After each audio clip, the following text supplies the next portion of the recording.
जी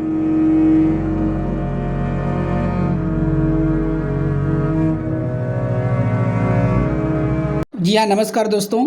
जय भोजपुरिया समाज भोजपुरिया किक में फिर से आप सभी का स्वागत करते हैं दोस्तों। जी हाँ दोस्तों, ये भोजपुरी की बहुत ही बुरी खबर है। आकांक्षा दुबे अभी हम लोग के बीच नहीं रही। वो पता नहीं, अभी पूरी खबर की जानकारी नहीं हुई है। वाराणसी के एक होटल में उन्होंने सुसाइड कर लिया है। अभी इसकी वजह नहीं, ये सुसाइड करने की वजह मालूम नहीं चला है। दोस्तों, भोजपुरी के बहुत ही अच्छे एक्टर्स थी और बहुत ही अच्छे अच्छे सॉन्ग कर लिए थे। आज ही उनका एक पवन सिंह के साथ गाना आया था और गाना आया समथिंग कुछ 11 बजे और ये खबर हम लोगों को 12:30 1 बजे मिली। आखिर ऐसा क्या होगा उनके साथ कि उनको सुसाइड करने पे मजबूर हो गई वो। अभी ये खबर मालूम नहीं है दोस्तों। बने रहिए हमारे वीडियो पे, जैसे ही हमको ये खबर मिलेगी आप तक ज़रूर पहुंचाएंगे दोस्तों।